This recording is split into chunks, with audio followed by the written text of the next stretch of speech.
श्रीमान् वेङ्कटनाथार्य कवितार्किककेसरी वेदान्ताचार्यवर्यो मे सन्निधत्तां सदाहृति அஸ்மத்குருபரம்பராயே நமஹ. இது வரைக்கும் இந்த கர்மாங்கிறது பிரம்ம வித்யைக்கு அங்கமாத்தான் இருக்கும் அப்படின்லாம் சொன்னோம். ஆனால் மீமாம்சகால் அத மாதிரி அங்கீகரிக்கல. மீமாம்சகாலோ பிரம்ம வித்யை தான் கர்மாவுக்கு அங்கமா இருக்கட்டுமே, அதுவும் பிரம்ம வித்தியம் தனியா ஒண்ணு வேண்டாம். ஏன்னா மீமாம்சகால் நிரீஸ்வர மீமாம்சகால், சேஸ்வர மீமாம்சகால் ரெண்டு பேர் இருக்கா. இந்த நிரீஸ்வர மீமாம்சகால்லாம் பிராச்சீன மீமாம்சகால். அவ ஈஸ்வரனை ஒத்துக்கலன்றது கிடையாது. ஆனால் அவளுடைய அபிப்பிராயம் என்ன அப்படின்னாக்க கர்ம பிராதானியத்தை சொல்லுவாங்க. கர்மாதான் பிரதானம், கர்மாவே போர்மை அப்படின்னு சொல்ற. இது பலாதிகரணத்துலாம் விசாரம் பண்றார் பாஷ்யக்காரரு. ஏன்னா ஒரு விவசாயம் பண்றோம், விவசாயம் பண்ணினோம்னாக்கா அதனுடைய பலன் தானா வருது. அங்க யார் கொடுக்குறா பலனை? நான் உழைக்கிறேன்.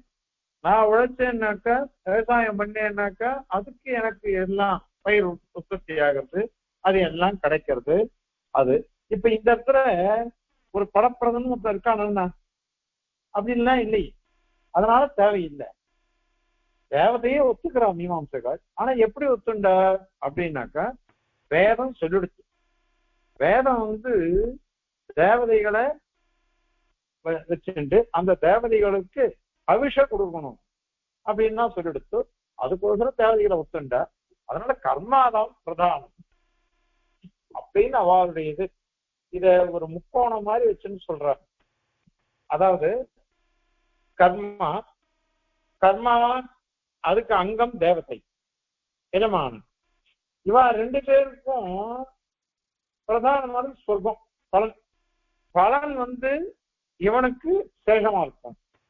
யாரு? எஜமானனுக்கு. எஜமானன் கர்மாவுக்கு சேஷமா இருப்பான். கர்மாவுக்கு பலன் இதுவா இருக்கும். இப்படி சேஷமா இருக்கும். இப்படி மாறி மாறி மாறி வரும். அந்த மாதிரி மீமாம்சகாரனுடைய அபிப்பிராயமா இருக்கு. மீமாம்சகாரனுடைய அபிப்பிராயம் அத மாதிரி இருக்கு. அத நாம ஒத்துக்கிறது இல்லை. அததான் முதல்ல சேர்ச்சோம். என்ன அப்படின்னாக்கா, கர்மா முக்கியம்தான். ஆனால் அந்த கர்மா பிரம்ம வித்யைக்கு தான் அங்கமா இருக்கு. அதே மாதிரியாக இந்த ஜீவன் இருக்கானே, அவனுடைய ஆத்மஸ்வரூபத்தை தெரிஞ்சுக்கணும். அவன் ஆத்மஸ்வரூபத்தை தெரிஞ்சுக்கிறதுக்கோசரம் இந்த உபனிஷத்தெல்லாம் சொல்றது அப்படிங்கிறதே தவறு. ஏன் தவறுனாக்கா, பிரம்ம வித்யன்றது என்னதுன்னாக்கா, நம்மளை காட்டிலும் வசந்த ஒருவன் இருக்கிறான். அவன் யாருன்னா எம்பெருமான், பரமாத்மா. எம்பெருமான் தான் வசந்தவன். அவனை பத்தி தான் இங்க உபாசிக்கும்படியா இருக்கு. ஏன்னா அங்க சூத்திரம் அதிகோபதேசாத்து பாதராயணஸ்ய ஏவம் தத்தர்சனாத் அப்படின்னு சூத்திரம். அதிகோபதேசா, ஜீவனை காட்டிலும் விலட்சணமானவன் ஒருவன் இருக்கிறான் அப்படின்னு தான் சாஸ்திரம் உபதேசிக்கிறது. அப்படி உபதேசிக்கவே அந்த பரமாத்மாவை பத்தி உபாசனத்துக்கோசரம் தான் இந்த பிரம்ம வித்தியைகள் எல்லாம் வந்திருக்குது. அதையும் கூட பார்த்தோம். ஏன்னா இந்த உபனிஷத்தனையுமே பிரம்மத்தை சொல்றதுக்கு வந்தது. அதுக்கு ஆனுஷங்கிகமாக ஜீவஸ்வரூபத்தை, அச்சேதன ஸ்வரூபத்தை அதெல்லாம் நமக்கு விளக்கி சொல்ல வந்தது. ஏன்னா அவனுக்கு சேஷம் விபூதியா இருக்கிறான். அவன்லாம் இப்படி விபூதியா இருக்கிறதுனால அவன் அதெல்லாம் பத்தி ஜீவராசிகளை பத்தியும் அச்சேதனங்களை பத்தியும், அதாவது போக்கியம் போக்தா எல்லார பத்தியும் தெரிஞ்சுக்கணும். இல்லையோ, எல்லாமே எம்பெருமானுக்கு விபூதியா இருக்கு. அதை சொல்றதுக்கோசம்தான் இந்த உபநிடத்திலேயோ அல்லது பிரம்மசூத்திரங்கள்லயோ பாஷ்யாதிகள்லயோ சொல்லப்பட்டிருக்கு. அதனால பிரம்மந்தான் பிரதானம், அதை சொல்றதுக்கு தான் வந்தது சூத்திரக்காரர். அதாவது பிரம்ம ஜிக்ஞாசா அப்படின்னு சொல்லிட்டு போயிட்டாரு. பிரம்ம ஜிக்ஞாசா பிரம்ம விசாரம் பண்ணுங்கன்னு தான் சொன்னாரு. பிரம்ம விசாரம் பண்ணுங்கன்னு சொல்லிட்டு ஏன் இந்த ஜீவாத்ம சுரூபத்தை சொல்லணும்? அச்சேதன சுரூபங்கள்லாம் விசாரிக்கிறாரு, உபாசனத்தை விசாரிக்கிறாருன்னு கேட்டாக்கா அதற்கு சுவாமி தேசிகன் ஐயர் அற்புதமா பதில் சொல்லிட்டு போயிட்டார். இதெல்லாம் எல்லாமே எப்படின்னாக்கா சேதனமோ அச்சேதனமோ அவைகளுடைய சிருஷ்டிய சொல்லணும். அவைகளுடைய சிருஷ்டிய சொல்றதுக்கோசரம் தான் இவ்வளவு பாடுபட்டு சொல்றது. இது அந்த சிருஷ்டி பகவான் கிட்ட இருந்தான். அதனால அந்த சிருஷ்டியும் பகவானுக்கும் சம்பந்தம். அதனால பிரம்ம விசாரம். அதே மாதிரியாக இந்த உபாசனம், அதுக்கு உபாசியம் பிரம்மம் தானே, அதனால பிரம்மம் தான் அங்கும் பிரதானமா இருக்கு. எல்லாமே பிரம்ம விஷயமாத்தான் விசாரம் இருக்கு அப்படின்னு சொல்றதுனால இத சொல்லி முடிச்ச. அதன் பேர்ல இன்னொரு விஷயம் சொல்ற. இந்த மாதிரி நீ உபாசனம் ஒண்ணு சொல்ற, அந்த உபாசனத்தை எப்படி அனுஷ்டானம் பண்ணணும்? ஒரு முறை நினைச்சாலும் போருமா, பல முறை நினைக்கணுமா அப்படின்னு கேள்வி வருது. அத மீமாம்சகால் தான் இங்க ஆக்ஷேபம் பண்றான். மீமாம்சகால் என்ன சொல்லிட்டான்னாக்கா சகிருத் பிரத்யம் குருங்கியா அப்படின்னு அவ சொல்ற. சகிருத் பிரத்யம் புரியா பிரயாஜாதிபதி அப்படின்னு ஒரே ஒரு அடி பண்ணுங்க. ஏன் அப்படின்னாக்கா எனக்கு சொர்க்கம் வேணும். சொர்க்கம் வேணும்னாக்கா ஏதோ ஒரு யாகத்தை நான் அனுஷ்டிக்கணும். அந்த யாகத்தை நான் அனுஷ்டிக்கணும்னு வச்சுக்கோங்க. ஒரு முறை தான் நான் பண்றேன். என் ஜீவனத்துல ஒரு 3 நாள் 4 நாள் ஜோதிஷ யாகம் பண்ணணும்னாக்கா 5 நாள் அது பண்ணணும். அந்த 5 நாள் பண்ணிடுறோம். இது ஜோதிஷ்டோமி யாகம் 5 நாள் முடிஞ்சு விடுறது. ஜோதிஷ்டோமின்னா சொர்க்ககாமம் இது. இதெல்லாம் சோமயாகம் அப்படின்னு அது சோமயாகம் பண்ணவங்களுக்குலாம் ரொம்ப கௌரவம். சோமயாஜின்னு போட்டுப்பார். அதனால இந்த மாதிரி பண்றது அப்படின்னு அங்க இருக்கு. அத பூர்வீமாம்சகால் வச்சுட்டு இருக்கா. இப்படி பூர்வீமாம்சகால் வச்சுட்டு இருக்கிறதுனால அதை வச்சு ஆட்சேபம் பண்றான். பிரயாஜாதி யாகங்கள்லாம் பண்ணச்சு என்ன பண்றோம்னாக்கா இத மாதிரி ஒரு முறை தானே பண்றோம். அந்த மாதிரி இந்த சிந்தனை, பிரம்ம சிந்தனை, தியானம், உபாசனம் இது கூட ஒரு முறை சிந்தனை பண்ணா போரும். ஒரு முறை சிந்தனை பண்ணா போருமே. அதுக்கோசரம் என்ன பண்றான்னாக்கா இந்த சக்கிருத்து ஒரு முறை தான் பண்ணணும்னு ஆட்சேபிக்கிறோம். அத நம்ம சித்தாந்திகள் ஒத்துக்கல. இது 4வது அத்தியாயம் முதல் பாதத்துல முதல் அதிகரணம். இந்த பாதத்துக்கே என்ன பேர் தெரியுமா? ஆவர்த்தி பாதம் அப்படின்னு பேர். ஆவர்த்தி பாதம் எப்படி பண்ணணும்னா ஒரு முறை பண்றதுன்றது தவறு. ஆவர்த்திகி அசகிறது உபதேசா அப்படின்னு சூத்திரம் வாக்கியக்காரர் சொல்ற.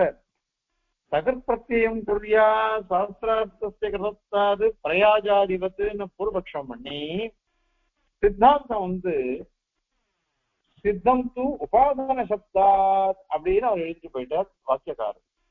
உபாசனம் அப்படின்னாலே நம்ம லோகத்திலேயே என்ன சொல்றோம்?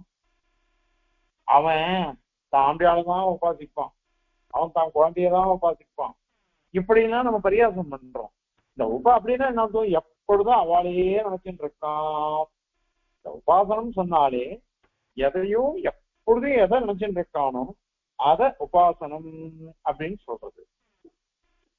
அதனால உபாசனம் அப்படின்னாக்கா தொடர்ந்து சிந்தனை பண்றது அப்படின்னு தான் அர்த்தம். தொடர்ந்து சிந்தனை பண்றதுதான் உபாசனம் அப்படின்னு அர்த்தம். ஆக தொடர்ந்து சிந்தனை பண்றதுன்றது இது ஒரு முறை பண்றதுன்றது கிடையாது. ஒரு முறை பண்றதுன்றது கிடையாது, பலமுறை பண்ணணும். அதனாலதான் ஆவர்த்திகி அசகிறது. அதுக்குதான் சித்தம் தூபாசனத்தான் அவகாசாதிபத்து அப்படின்னு அவர் சொல்ற வாக்கியக்காரர். அங்க பாஷ்யக்காலத்துல உதாரிச்சிருக்க. நேத்தியே சொன்னோம், தர்சபூர்ணமாச யாகம் இருக்கு. தர்சபூர்ணமாச யாகத்துல புரோடாசம் தான் ஹவிஷா. புரோடாசம் ஹவிஷு. இந்த ஹவிஷு வரணும்னா என்ன பண்ணணும் அப்படின்னா நெல் இருக்கும். அந்த நெல்லை எடுத்து போஷிக்கணும். போஷிச்சு அதை உரல்ல போடணும். உரல்ல போட்டுட்டு உலக்கையினால இடிக்கணும். உரல்ல போட்டு இடிக்கிறது விரீஹின் அவஹந்தி அப்படின்னு இருக்கு. விரீஹின் அவஹந்தி நெல்லை போட்டு இடிக்கணும் அப்படின்னு இருக்கு. அவஹந்தின்னு அவகாசம் இடிக்கிறது அப்படின்னு அர்த்தம். அதோட பலன் என்ன அப்படின்னு கேட்டாக்கா திருஷ்டம் பிரயோஜனம், நேர பாக்குற பிரயோஜனம். என்ன பலன் அப்படின்னா அந்த உமி இருக்கு பாருங்க, அத தள்ளிடுறது, உமிய தள்ளுறதுதான் அது. உமிய விளக்கி விடுறது, அதுதான் பலன். இப்போ நீ என்ன சொன்ன, ஜோதிஷ்டோமயாகத்தை ஒரு முறை பண்ணினோம்னாக்கா அதுக்கு பலன் சொர்க்கம். ஒரு முறை தான் பண்றோம். அந்த மாதிரி இந்த உபாசனத்தையும் ஒரு முறை சகர்த்து பண்ணலாமே அப்படின்னு நீ கேட்ட. மீமாம்சகனே ஒண்ணு வச்சுருக்கானா இல்லையா? அவகாசம்ன்றது என்ன பண்ணணும் அப்படின்னாக்கா, அவகாசம்ன்றத அந்த உமி போய் அரிசி கிடைக்கணும். உமி போய் அரிசி கிடைக்கணும். அரிசி எப்ப கிடைக்கிறதோ அது பரியந்தம் இந்த அவகாசத்தை பண்ணிட்டே இருக்கணும். உரல்ல போட்டு குத்திட்டே இருக்கணும். அந்த உமியெல்லாம் போய் அரிசி நல்லா சுத்தமானோன்னு அதை எடுத்துட்டு உமிய தூரம் போட்டுட்டு அந்த அரிசியை நல்லா தூளாக்கி மாவாக்கிண்டு அதுல நெய்ய குத்தி ஜலத்தை குத்தி பெருஞ்சி உருண்டை உருண்டையா உருட்டி வச்சுடுவா. இதை புரோடாசம் சொல்றது. இப்ப நீயே வச்சுட்டு இருக்கியா இல்லையா? அவகாசம்னா உரல்ல போட்டுட்டு உலக்கையால குத்துறது, அவ்வளவுதானே. ஒரு வாட்டி குத்திட்டா போருமே, ஒரு வாட்டி குத்திட்டா போறோம். ஏன்னா அவாளே ஒரு விஷயம் வச்சுட்டு இருக்கா. மீமாம்சகால நியாயங்கள்லாம் அதனாலதான் நமக்கு உபயோகப்படும். மீமாம்சகாலே என்ன பண்றக்கா 10வது அத்தியாயத்துல ஒரு விஷயம் சொல்றா. என்ன சொன்னா அப்படின்னா, ஒருத்த பொதுவா புரோடாசத்துக்கோசரம் இந்த நெல்லை உரல்ல போட்டு உலக்கையால் எடுத்து உமியை தள்ளிட்டு அரிசி எடுத்து அதை சூடாக்கி அதை வச்சுட்டு புரோடாசம் பண்றான்னு சொல்றோம். அதுலயும் சரி. ஆனால் கிருஷ்ணலச்சரு அப்படின்னு ஒண்ணு இருக்கு. அது என்னன்னாக்கா ஸ்வர்ணமயமான நெல்லு, தங்கம், தங்கத்தாலான நெல்லு. அந்த நெல்லை கொண்டு யாகம் பண்ணணும். இப்போ அங்க கூட அவகாசம் உண்டு. உரல்ல போட்டு இடிக்கிறதுன்றது உண்டு. அங்க உரல்ல போட்டு இடிக்கிறதுன்றது அங்க கூட உண்டு. இது இந்த கிருஷ்ணலச்சரு சொர்ண தங்க நெல் இருக்கே அதுலயும் உண்டு. இப்ப அவாளே என்ன பண்ணிட்டாருனாக்கா, இங்க அவகாசம் பண்ணணுமா வேணாமா அப்படின்னு கேள்வி வருது. கிரீஹீன் அவகந்தின்னு சொல்லிடுச்சு ஸ்ருதி. வேதம் அந்த மாதிரி சொல்லிடவே அவகாசம் பண்ணிதான் ஆகணும். ஆனால் குத்திண்டே இருக்க வேண்டாம். சாதாரண நெல்லை போட்டு உரல்ல போயிட்டு குத்தம் பாருங்க, அந்த மாதிரி குத்திண்டே இருக்க வேண்டியது இல்லை. ஏன் அப்படின்னாக்கா அங்க உரலை இதுவே இல்லையே, உமியே கிடையாது. உமியே கிடையாது. இங்க உமி இருந்ததுன்னாக்கா அங்க குத்திண்டே இருக்கலாம். இது சொர்ணம் தானே, தங்கம் தானே, அங்க கிடையாது. அது இல்லாததுனால என்ன பண்ணணும் அப்படின்னாக்கா, நாம ஒரே ஒரு வாட்டி குத்தி எடுத்துரும் அப்படின்னு சொல்றோம். ஒரே ஒரு வாட்டி குத்தி அதை எடுத்துருங்கோ, அவ்வளவுதான். ஏன்னா இந்த துஷ விமோகம் இல்லை. நெல்லுல இருந்து உமிய தள்ளுறது விளக்குறது அப்படின்றது அங்க இல்லை. அங்க இல்லாததுனால நீங்க அது பண்ண வேண்டாம். ஒரே ஒரு முறை பண்ணா போதும்னு அவன் சொல்லியிருக்கான் மீமாம்சைகாலு. 10வது அத்தியாயத்துல மீமாம்சையில 12 அத்தியாயம், அதுல 10வது அத்தியாயத்துல அவளுடைய தீர்மானம் பண்ணி சொல்லியிருக்கான். இப்ப நீயே அதை விட்டு இருக்க. ஆக இங்க அங்க பிரயோஜனம் என்ன? உமிய தள்ளுறது. உமிய தள்ளுறதுன்றது அங்க இல்லை. உமிய தள்ளுறதுன்றது அங்க இல்லை. அதனால நீ என்ன பண்ணிட்டேன்னாக்க ஒரு முறை பண்ணினா போதும்னு சொல்றேன். ஆனால் இங்க சாதாரண நெல்லுலையோ உமிய தள்ளுறதுன்றது இருக்குது. அது இருக்கவே அதுக்கு என்ன பண்ணணும் அப்படின்னாக்கா, எவ்வளவுக்கு எவ்வளவு உமி விலகி போய் நாளைக்கு நன்னா நமக்கு அரிசி கிடைக்குமோ அது பரியந்தம் நாம குத்தின்னு தான் இருக்கணும். அத மாதிரிதான் இங்கேயும் பிரம்ம வித்தியை நமக்கு சபலம் ஆகணும். அது சபலம் ஆகணும்னா நாம என்ன பண்ணணும் அப்படின்னாக்கா, இத மாதிரி எப்பொழுதும் சிந்தனை பண்ணிட்டே இருக்கணும். ஒரு முறை பண்றதுன்றது தவறு. அசகிருதாவர்த்தமா இருக்கணும். இத என்எஸ்ஆர் சுவாமி வந்து ஒரு நாள் ராத்திரியாம் திருக்குழந்தை ஆண்டவன் இவர் பயணிச்சுட்டு இருக்காரு என்எஸ்ஆர் சுவாமி. திருக்குழந்தை ஆண்டவன் எழுந்து வந்து பார்த்திருக்காரு. சுவாமி திருக்குழந்தை ஆண்டவன் எழுந்துடுறாரு அப்படின்னு இவர் எழுந்திருக்காரு. போய் கை கூப்பினா திருக்குழந்தை ஆண்டவன் கேட்டாச்சான், ஆமா இத மாதிரி உபாசனத்தை ஆவர்த்தி பண்ணணும்னு சொல்றாளே, அது எப்படி உபாசனத்தை ஆவர்த்தி பண்ண முடியும்? உபாசனம் சிந்திச்சுடுச்சுன்னா அதை போய் ஆவர்த்தி பண்ண வேண்டாம், அதனால அது எப்படி வரும் அப்படின்னு சுவாமி வந்து திருக்குழந்தை ஆண்டவன் வந்து என்எஸ்ஆர் சுவாமி கிட்ட கேட்டிருக்காரு. அப்ப என்எஸ்ஆர் சுவாமி சாச்சியரா உபாசனத்துக்கு ஆவர்த்தி சொல்லல, ஆவர்த்தி எது பண்ணப்பட்டதோ அதுதான் உபாசனம். ஆவர்த்தசிய உபாசனத்துவம் நது உபாசனசிய ஆவர்த்தத்துவம் அப்படின்னு சாய்ச்சாராம் சுவாமி. அதாவது உபாசனத்தை ஆவர்த்தி பண்ண சொல்லல, எது நமக்கு உபாயமோ எதை ஆவர்த்தி பண்றோமோ அதுதான் உபாசனம். அதனால நம்ம ஆவர்த்தி பண்ணிட்டே இருந்தாதான் அதுக்கு உபாசனம் பேரு. ஒரு முறை நினைச்சோம் அப்படின்னா அதுக்கு உபாசனம்ன்றதே பேர் கிடையாது. அதனாலதான் முதல்லயே சொன்னோம், லோகத்துல பரிகாசம் பண்றா, கிரகணியே உபாசிச்சுட்டு இருக்கான், குழந்தையே உபாசிச்சுட்டு இருக்கான், அவனையே உபாசிட்டு எப்பொழுதும் அவனை நினைச்சுட்டு இருக்கான்னுட்டு. அதனால எந்த சிந்தனை தொடர்ந்து இருக்கிறதோ அதுக்கு உபாசனம். அது கூட எந்த வசந்த வஸ்துக்குள்ள வருதோ அதுதான் உபாசனம் சொல்லணும். அதனால இது கிரமம். ஆகவே இதையும் இந்த ஸ்லோகத்துல அந்த ஆவர்த்தி அதிகரணம்னு பேரு, அதுல சொன்ன விஷயத்தை அனுகிரகிக்கிறார் சுவாமி. அடுத்தது இன்னொன்னு ஒண்ணு சொல்றாரு. மீமாம்சகால் ஒரு நிர்ணயம் பண்றா. என்ன நிர்ணயம் பண்ணான்னாக்க, தமிழ்ல வந்து ஒருமை இருமை அது அப்படி கிடையாது, ஒருமை பன்மை அப்படிதான் இருக்கு. ஒருமை பன்மை, ராமன் லக்ஷ்மணன் ரெண்டு பேரும் சேர்ந்து போனான்னு சொன்னாலும் பன்மை தான். ராமன் லக்ஷ்மணன் பரதன் சத்ருக்னன் 4 பேரும் சேர்ந்து வந்தாலும் சொன்னாலும் பன்மை தான் அங்க. ஆனால் இங்க அப்படி இல்லை. சம்ஸ்கிருதத்துல இது ஒரு தனி அழகா போகும். அது அழகா போது சில காரணங்கள்லாம் இருக்கு. ராமனும் லக்ஷ்மணனும் ராமலக்ஷ்மணவ் அப்படின்னு சொல்றோம். அது மாதிரி அப்பா அம்மா அப்படின்னு சொன்னோம்னு வச்சுக்கோங்க, பிதரவ் அப்படின்னு சொன்னாலே போதும். பிதரவுன்னு சொன்னாலே 2 பேரையும் சொன்னதா ஆயிடுறது. பிதரவ் அப்படின்னு சொன்னாலே அப்பா அம்மாவும் சொன்னதா ஆயிடுறது. அதே மாதிரி தம்பதி, திவ்ய தம்பதி, ஸ்ரீமுஷ்ண ஆண்டவன் திவ்ய தம்பதி, சரண்ய தம்பதி, சேஷி தம்பதி, இந்த இருமையினுடைய பிரயோஜனம் இதான். திவ்ய தம்பதி அப்படின்றது தத்துவத்தை சொல்றது, சரண்ய தம்பதி அப்படின்றது ஹிதத்தை சொல்றது, சேஷி தம்பதி அப்படின்றது பரம புருஷார்த்தத்தை சொல்றது. நமக்கு அதானே தத்துவமும் அவ 2 பேர் தான்.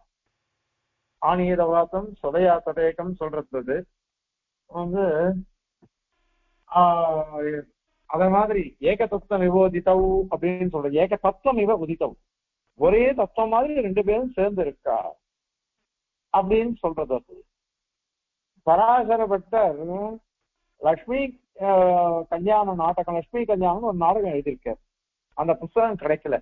ஆனால் அந்த கிரந்தத்துல இருந்த ஒரு ஸ்லோகத்தை தேசியன் உதாரிக்கிறார்.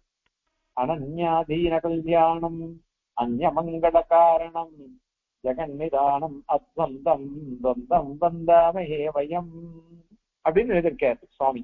ஆச்சரியமான ஸ்லோகம். இது எனக்கு ரொம்ப பிடிச்ச ஸ்லோகம். எனக்கு எங்க உபன்யாசம் இது பண்ணாலும் சரி இந்த ஸ்லோகம் சொல்லாம குறைய மாட்டாடிய. ஏன்னா அதுவும் உகந்த ஸ்லோகம். இதை நான் வந்து எங்க யூனிவர்சிட்டியில ஒரு இது நடந்தது, செமினார், அதை நான் இதை சொல்றேன்.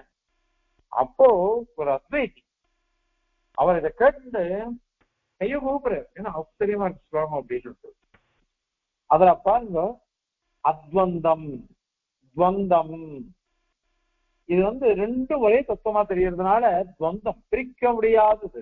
துவந்தம் அந்யோன்ய லட்சியம்னு சுவாமி சாட்சியில அந்த மாதிரி இத மாதிரியாக திவச்சனம் இங்க உண்டு சம்ஸ்கிருதத்துல. அதுக்கப்புறம் பகுவச்சனம்னு ஒண்ணு உண்டு. இந்த பகுவச்சனம் ஒத்துக்கிறது அதுக்கு சொல்ல வந்துட்டு இந்த ஜீவஜனத்துல பிராட்டி விஷயமாச்சு, அதனால அதுல வந்துட்டு மனசு. இந்த பகுவச்சனம் இருக்கு பாருங்க, பகுவச்சனத்துக்கு ஒரு நிர்ணயம் பண்றக்கா மீமாம்சைக்கா என்ன நிர்ணயம் பண்ணா அப்படின்னா, பகுவச்சனம்ன்றது 3 அதுல இருந்து ஆரம்பிக்கிறது. 3 சொன்னாலும் பகுவச்சனம் தான். 4, 40, 400, 4000, 4 லட்சம் எவ்வளவு சொன்னாலும் பகுவச்சனம் தான். அவன் பகுவச்சனம்ன்றது 3 இருந்து எல்லாமே பகுவச்சனம் தான். அதை எங்க போய் நிர்ணயம் பண்றது, எதுல போய் நிர்ணயம் பண்றது அப்படின்னு கேள்வி வருது. அதுக்கு அவ என்ன சொல்லிட்டா, எல்லாமே பகுவச்சனம் தானே, 3ல இருந்து எல்லாம் பகுவச்சனம் தான், அதனால 3ன்னே விட்டுட்டு இது லாகம். நீங்க பல சொல்லிட்டே போனா நிர்ணயம் பண்ண முடியாது, பிரதி இது சொல்ல முடியாது. எது என்ன நிர்பந்தத்தினால வினிகமகம் என்ன அப்படின்னு சொல்ல முடியாது. அதாவது 4 ஏன் சொன்ன, 8 ஏன் சொன்ன, 12 ஏன் சொன்ன, 20 ஏன் சொன்னா சொல்ல முடியாது. 3 சொல்லிட்டாக்கா இவரு ஆரம்பம் 3 பகுவச்சனம், அது சுலபமா இருக்கு, லாகவமா இருக்கு, அதுலயே முடிச்சுட்டுலாம் அப்படின்னு பகுவச்சனத்துக்கு அவ நிர்ணயம் பண்றா மீமாம்சகர். அதாவது ஸ்ருதியே சப்ததச பிராஜாபத்தியான் ஆலபேத அப்படின்னு வருஷம் ஆலபேதன்னு இருக்குது. சப்ததச பிராஜாபத்தியான் 17 ஸ்பஷ்டமா சொல்லிடுச்சு. 17 சொன்ன இடத்துல வேணா 17 பண்ணுங்க. ஆனா கபிஞ்சலான் ஆலபேத அப்படின்னு ஒரு இது இருக்குது. கபிஞ்சலான்னு ஒரு பறவை இருக்கு. கபிஞ்சலான் ஆலபேதன்னு சொன்னாக்கா அப்ப கபிஞ்சலான்னு பகுவச்சனம். கபிஞ்சலான் பகுவச்சனத்துக்கு எத்தனை எடுத்துக்கிறது, எதேஷ்டம் அப்படின்னு பூர்வபட்சி சொல்லிட்டான். அவனுக்கு எவ்வளவு முடியுமோ எவ்வளவு வச்சுக்கணுமோ அது எடுத்துன்னு போட்டமே அப்படின்னு பூர்வபட்சி சொன்னான். சித்தாந்தியோ அதை ஒத்துக்க மாட்டேன்ட்டார். ஏன் அதை ஒத்துக்க மாட்டேன்ட்டார் அப்படின்னு சொன்னாக்க, மீமாம்சகாலே சொல்றாரு, அத மாதிரி பண்ணினோம்னாக்கா காரியங்கள் நிறைய இருக்கும். 2 நாள்ல தியாகத்தை பண்ணு அப்படின்னு சொல்றோம். அந்த 2 நாள் நீங்க பல கபிஞ்சலங்களை வச்சுன்னு பண்ணினாக்கா அதுக்கு ஒவ்வொன்றுத்துக்கும் ஒவ்வொரு சம்ஸ்காரம் பண்ணணும். எத்தனையோ காரியங்கள் இருக்காது, நிறைய கப்பிச்சுட்டே போனாக்கா ரொம்ப சிரமமா போயிடும், ரொம்ப சிரமமா போயிடும். அதனால அத மாதிரி சொல்றதை காட்டிலும் 3 சொல்லிட்டாலே பகுவச்சனம் தன்மை சித்திச்சு விடுறது. அதனால 3 பொறுமை. அதனால 3 அத பண்ணு அப்படின்னு அர்த்தம் பண்ணிக்கலாம், அதுதான் சரி அப்படின்னு மீமாம்சகால் நிர்ணயம் பண்றா. அதை கொண்டு இங்கேயும் பாருங்க, இவோ ஆவர்த்தி அசகிறது அப்படின்னு சொல்லியாச்சு. ஆவர்த்தியானது பலமுறை அப்படின்னு அர்த்தம் பண்ணிட்டோம். அந்த பலமுறைங்கிறது ஒரு நாள்ல 10 வாட்டி சிந்தனம் பண்ணினா அல்லது 100 வாட்டி சிந்தனம் பண்ணா பெருமாள் அதுவே பொறுமை. பலமுறைன்றது 3 வாட்டி பண்ணாலும் 10 வாட்டி பண்ணாலும் 1 நாள் பண்ணாலும் 3 நாள் பண்ணாலும் முன்னே போயிடுறது, அதுவே பொறுமை. ரொம்ப நாள் பண்ணணும் அப்படின்னா ஒரு நிர்ணயம் இல்லையே, அதுக்கு நிர்ணயம் பண்றதுக்கு ஏதாவது இருக்குதா அப்படின்னு ஒரு கேள்வி வரும். அதற்கு சூத்திரக்காரர் என்ன பண்ணினார்னா, ஆப்ரயாணாத் தத்ராபி திருஷ்டம் அப்படின்னு சொல்லிட்டு போயிட்டார். ஆப்ரயாணாத் அப்படின்னு மகா பிரஸ்தானம். நாம இங்கேருந்து தேக வியோகத்தை அடைஞ்சி தேகத்தை விட்டுட்டு ஸ்தூல தேகத்தை விட்டுட்டு சூக்ம தேகத்தோட அர்ச்சராதிகதி மார்க்கமாக நாம அங்க போய் சேர்றோம். இப்படி சேர்றதுக்கே இந்த களம்பரம் பாருங்க, இதுதான மகாபிரஸ்தானம். அந்த பிரயாணம் இருக்குது, அது பரியந்தம் பிரம்மத்தை சிந்தனை பண்ணிட்டே இருக்கணும், தியானம் பண்ணிட்டே இருக்கணும். பிராயணாந்தம் அப்படின்னு ஒரு வாக்கியமே இருக்கு. பிராயணாந்தம் நம்ம இங்கே இந்த களம்பர பரியந்தம் நாம பண்ணிட்டே இருக்கணும். அதனால மகாபிரஸ்தான பரியந்தம் இதை பண்ணிட்டுதான் இருக்கணும் உபாசனத்தை. ஏன் அத மாதிரி பண்ணணும் அப்படின்னாக்கா, ஒரு பெருமாளை சேவிக்கிறோம், ஒரு நாள் போய் பெருமாள் நம்ம எத்தனையோ ஊருக்கு போறோம், எல்லா ஊர்லயும் 10 நாள் இருந்து சேவிக்கிறது இல்லை. நமக்கு சொந்த ஊருன்னாக்கா அங்கேயே இருந்து சேவிச்சுட்டு வரோம். இப்போ என் மனசுல திரையங்கவையான், ரங்கநாதன், தேவப்பெருமாள், அமுதன், இத மாதிரி ஒரு 5-6 பெருமாள் தான் மனசுல நல்லா பதிஞ்சிருக்காரு. காரணம் என்னன்னா, அவள் அங்கங்கேயே இருந்து நான் சேவிச்சிருக்கேன். நமக்குள்ள எல்லாருக்கும் அப்படிதான் இருக்கும். ஒவ்வொருத்தருக்கும். இன்னும் சில பேருக்கு எல்லா பெருமாளும் நல்லா ஞாபகம் இருக்கலாம். அவளுடைய பாக்கிய விசேஷம் அது. அறியன்றது பாக்கியம் இல்லை. அதனால நான் ஏன்னா பக்கத்துல இருந்து சேவிச்சது ரங்கநாதனா இப்ப அரசால படிச்ச காலத்துல இருந்து அப்படி சேவிச்சிருக்கேன். அந்த ஒரு மனசுல ரங்கநாதன் சொன்னா மனசுல பதிஞ்சு விடுறாரு. அந்த மாதிரி அமுதன் சொன்னா மனசுல பதிஞ்சு விடுறாரு. அவ்வளவு எனக்கு பிடிக்கும் அமுதனை சேவிக்கிறது. குழந்தை மாதிரி இருக்காரு அப்படின்னு. அது திருவேங்கடமுடையான் கேட்கவே வேண்டாம். மூலவர்னா திருவேங்கடமுடையான் தான். அத மாதிரி தேவப்பெருமாள் உற்சவர் ஒரு முறை என்எஸ்ஆர் சுவாமியும் அடியனும் ரங்கநாதனை சேவிச்சுருந்தோம். கோயில்லாம் நல்லா சேவிச்சுட்டு ரங்கநாதன் உற்சவம் வேற பங்குனி உத்திர உற்சவம் அதையும் சேவிச்சுட்டு வந்தோம். அப்போ சுவாமி பேசிட்டே வந்தார் அவ அனுபவம் இங்க. அப்போ அடியன் ஒரு விஷயம் சொன்னேன், எல்லா பெருமாளும் என்ன இருக்கா, ஆனா மூலவர்னு பார்த்தாக்கா திருவேங்கடமுடையான சேவிக்கிற திருப்தி மூலவர்கிட்ட வரமாட்டேன்றது. தேவப்பெருமாள்னா உற்சவர்னாக்கா தேவப்பெருமாளை சேவிக்கிறது ஒரு உற்சாகம் இருக்கே. எல்லா பெருமாளும் உற்சையா தான் நம்ம மனசுல அதை பத்தி போயிடுறது அப்படின்னுட்டு அடியன் விஞ்ஞானிச்சேன். அப்ப சுவாமி தரிச்சேன். வாஸ்தவம் மூலவர்னா நம்ம திருவேங்கடமுடையான் தான், உற்சவர்னாக்கா தேவப்பெருமாள் தான். அது தனி அந்த காம்பீரியம் அகமேவ பரம் தத்துவம் அப்படின்னு நிரூபிச்சுட்டு போன பெருமாளாச்சே. நின்று காமிச்சார். அகமேவ பரம் தத்துவம் நின்று காமிச்சார். திருப்பரஞ்சாமன் சாட்சி ஆகும்.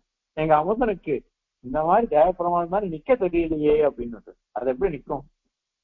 ஏன்னா தேவப்பெருமாள் பரமத்தமா இருக்கு. அமுதன் குழந்தை தள்ளாடி தவிழ்ந்து வந்தா தான் அழகா இருக்கும். அது அதனால குழந்தையா இருக்கிறதுனால அதனுடைய நிற்கிறதுக்கு ஒரு அழகாது. அது தள்ளாடில நிக்கிறது தவிழ்ந்து வர்றதுதான் அழகாது குழந்தைக்கு. அதே பரதத்துவமானது கம்பீரமா வரணும். அந்த காம்பீரியம் இது. ரங்கநாதன பெரிய ராஜா, ஸ்ரீரங்க விபு. அழியோ ஸ்ரீரங்க விபுவா போயிடவே செங்கோலுடைய பிரானாச்சே. அதனால அந்த பெருமாளுக்கு அது அவருக்கு ஒரு தனி காம்பீரியம் வந்துடுறது. இப்படி ஒவ்வொரு பெருமாளும் நம்ம சேவிக்க பல முறை சேவிக்கதான் நம்ம மனசுல பதிகிற பெருமாள். இல்லாத போனா எத்தனையோ நம்ம திருக்கோவலூர் அந்த என்ன ஊருது மலையாளத்து வீரே செங்கோயில் அங்கெல்லாம் போய் சேவிச்சுட்டு வந்தேன். அனந்தபுரம் திருவனந்தபுரம் பத்மநாபன் மாத்திரம் கொஞ்சம் கொஞ்சம் மனசுல இருக்காரு. மற்றபடி மீதி கோயில்லாம் எனக்கு இல்லை.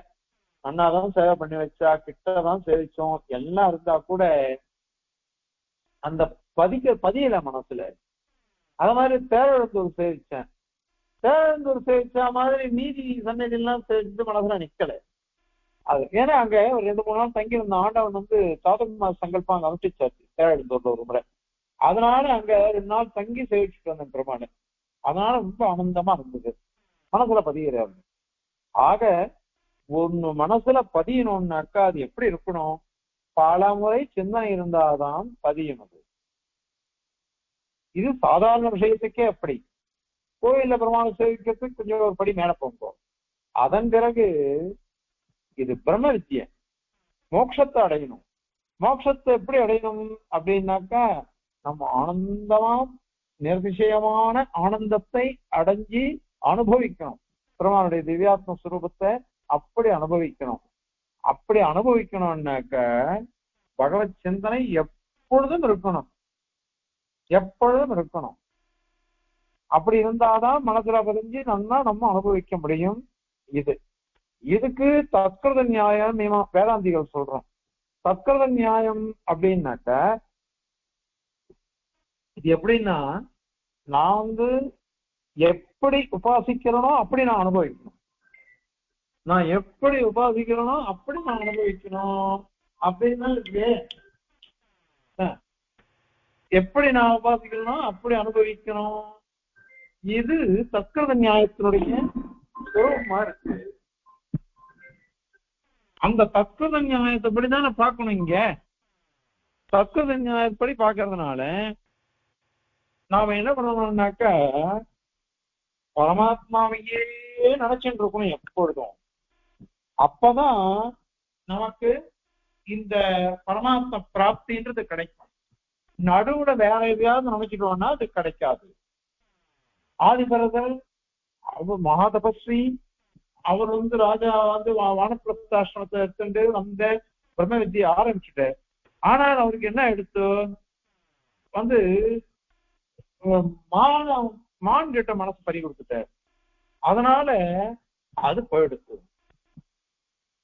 ஜன்மா வந்து விபலமாவே போயிடுச்சு. மானையே நினைச்சுட்டு இருந்ததுனால மானாதான் அடுத்த ஜன்மாவோட பிறந்தார். அதன் பிறகுதான் ஐயோ நம்ம ஜென்மாவை வியர்த்தமாக்கிட்டோமே அப்படின்னு சொல்லிட்டு அதுக்கடுத்த ஜென்மாவில அந்த மானாது இந்த பிரம்ம வித்யா நினைச்சுட்டே அப்படின்னால ஜடபரகரா பிறந்தார். அவர் ஜடம் இல்லை, ஜடம் மாதிரி விவகரிச்சார். அப்படிப்பட்ட உத்தம பிரம்ம வித்யாதிகாரி அவர். அப்படிப்பட்டவரா பிறந்தார். சதா தத்பாவ பாவிதா அப்படின்னு சொல்லிட்டு வந்து 8ஆம் அத்தியாயத்துல கீதையில பெருமாள் சொல்லிருக்கார். சதா தத்பாவ பாவிதா அப்படின்னு எப்பொழுதும் அந்த பிரம்ம சிந்தனையிலேயே இருக்கணும். அப்படி இருந்தாதான் நமக்கு எல்லாம் கிடைக்கும். இல்லாத போனா கிடைக்கவே கிடைக்காது.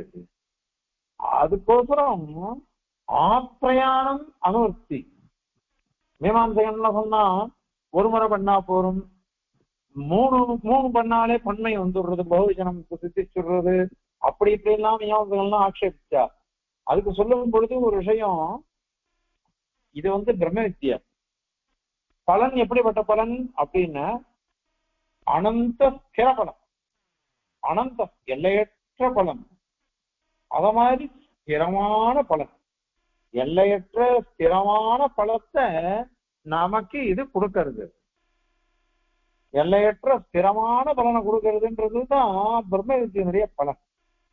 அதே கர்மாவை அனுஷ்டிச்சோம்னு வச்சுக்கோங்க, அதோட பலன் எப்படிப்பட்டதுன்னாக்கா அஸ்திரமானது, அந்தவஸ்தான பலன், எல்லையோட கூடினது. அதுக்கு தான் மீமாம்சகாலே ஒரு நிர்ணயம் பண்ணி வச்சிருக்கா. என்ன பண்றான்னாக்கா, நான் ஒரு வாட்டி ஜோதிஷ்டோம யாகமோ அக்னிஹோத்திர ஹோமமோ தர்சபூத மாச இஷ்டியோ இத பண்ணினேன்னாக்க அதுக்கு 10 வருஷம் எனக்கு சொர்க்க பலன் கிடைக்கும் அப்படின்னு வச்சுக்கோங்க. அப்ப என்ன பண்ணணும்னா, எனக்கு நிறைய நிறைய வேணும், ரொம்ப நாள் இருக்கணும்னு நான் ஆசைப்பட்டேன்னாக்க அதுக்கேத்த மாதிரி நான் மேல மேல யாகம் பண்ணிட்டே இருக்கணும்.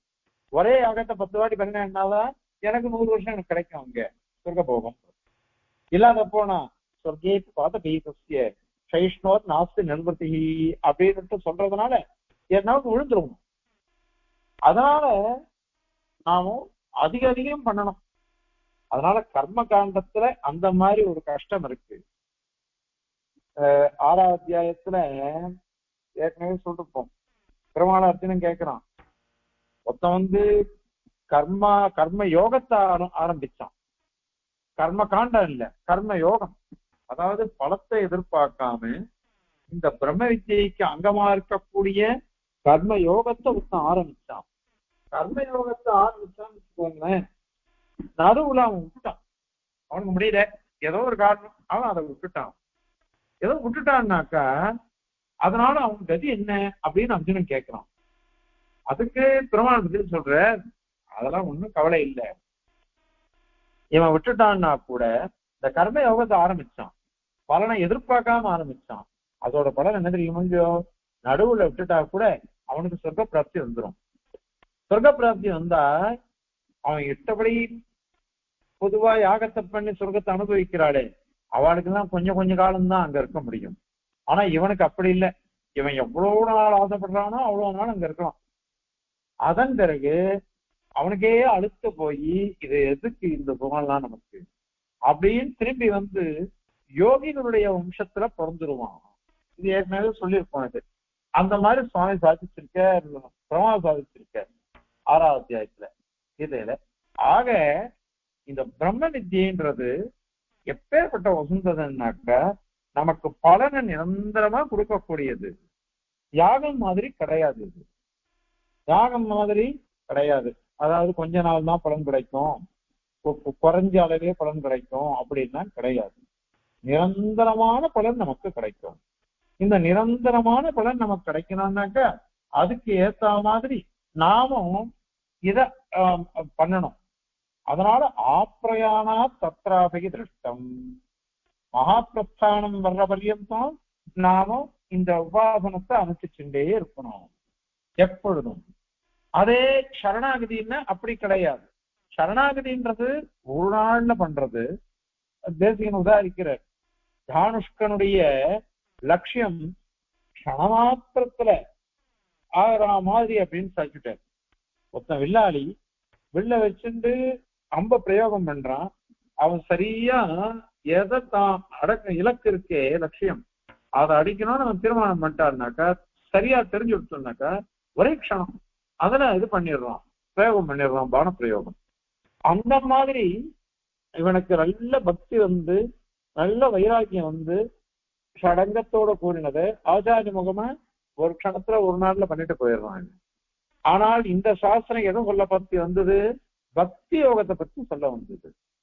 பாஷ்யக்காரர் எங்கேயுமே ஒரு விஷயம் பார்க்கணும், எந்த இடத்துலையும் எம்பெருமானார் தாம் பண்ணின சாஸ்திரங்கள்ல கத்தியத்திரயத்தை விட்டுடுங்கோ, கத்தியத்திரயத்தை விட்டுடுங்கோ, ஸ்ரீபாஷ்யமோ கீதா பாஷ்யமோ அது மாதிரி வேதாந்த தீபமோ வேதாந்த சாரமோ வேதாந்த சங்கரமோ, இந்த 5ல சரணாகதியை பத்தி நம்ம சொல்ற சுதந்திர பிரபத்தி, சுதந்திர பிரபத்தியை பத்தி எங்கேயும் சாதிக்கவே இல்லை. சரமஸ்லோகம் சொல்றோம், அந்த சரமஸ்லோகத்துல கூட எம்பெருமானார் இந்த சுதந்திர பிரபத்தியை பத்தி சொல்லல, அங்க பிரபத்தியை பத்தி தான் சொல்லிருக்காரு. இது ரகசிய கிரந்தங்கள்லயே சித்திச்ச விஷயம். ரகசிய கிரந்தங்கள்னால அது தெரிஞ்சுக்க வேண்டியதுன்றதுனால இது உபதேசீக கம்யம், எல்லாமே உபதேசம்தான். ஆனால் ரகசிய கிரந்தங்கள் இன்னும் விசேஷமானது, ரகசிய கிரந்தங்கள் இன்னும் விசேஷமானது. அதனால ரொம்ப ஆச்சாரியருடைய இதனுடைய வார்த்தையிலே தெரிஞ்சுக்கணும். அதனாலதான் ஒரே ஒரு இடத்துல சொல்லிட்டார் பாஷ்யக்காரர். அது முதல் அத்தியாயம் 4ஆம் பாதத்துல முதல் அதிகரணம் ஆனுமானிகாதிகரணம். அந்த இடத்துல கடவுபனிஷத்து ஆத்மானம் ரஜனம் வித்தி சரீரம் ரதமேதி எல்லாம் சொல்லி இருக்குது.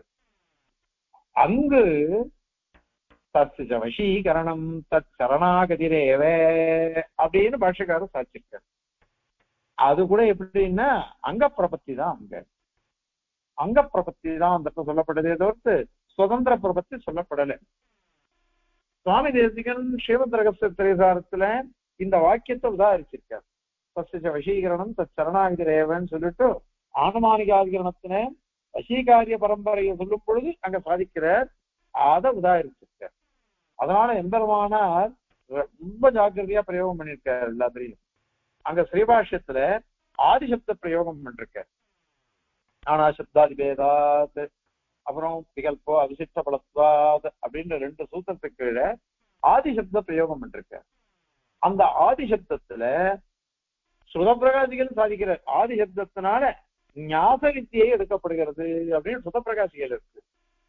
அதே ஸ்ரீபாஷ்யத்துல ஞாச வித்தியன்னு சொல்லல. ஆனால் இந்த ஆதிசப்தத்தினாலதான் இது சொல்லப்பட்டதாக அங்க சாதிச்சிருக்க. அதனால ஆதிசப்தத்தினால சொல்லப்பட்டதா அங்க சொல்லிருக்க சுதப்பிரகாசியாச்சார். பாஷ்யக்காரர் சாதிக்கல. பாஷ்யக்காரர் சாதிச்சது தஸ்ய வசீகரணம் தத் சரணாகதிரேவே அப்படின்ற ஒரே ஒரு வாக்கியம் தான். அதே சரணாகதி கத்தியத்துல கத்தியம் இதெல்லாம் பார்க்க எல்லாம் இருக்கு. அங்க பிரபந்தனுடைய சுரூபத்தெல்லாம் ரொம்ப விளக்கமா சொல்லிருக்க. ஏன்னா அது சம்பிரதாய கிரந்தம், சம்பிரதாய கிரந்தம் அப்படியே அங்க சாதிச்சிருக்க எம்பெருமானார். ஆனால் ஸ்ரீபாஷ்யத்துல சாதிக்கல. அதனால இது சரணாகதி தத்துவத்துக்கு இங்க கொண்டு வர வேண்டாம். அதனாலதான் ஒரு சுவாரஸ்யம் இருக்கு. சரணாகதியில அந்திம ஸ்மிருதி வர்ஜனம் அப்படின்னு தான் தேவப்பிரமால் திருக்கச்சனர்கள் சொல்லிருக்காரு. பிரபத்தியா அந்திம ஸ்மிருதி வர்ஜனம் அப்படின்னு அந்திம ஸ்மிருதி தேவையில்லை சரணாகதிக்கு. ஆனால் பக்தியோக நிஷ்டனுக்கு அப்படி இல்லை. பக்தியோக நிஷ்டனுக்கு அந்திம ஸ்மிருதி அவசியம் தேவை. தான் பரமபதிக்கிற காலத்துல பெருமாளுடைய சிந்தனை தனக்கு அவனுக்கு அவசியம் நிச்சயம் அவனுக்கு தேவை.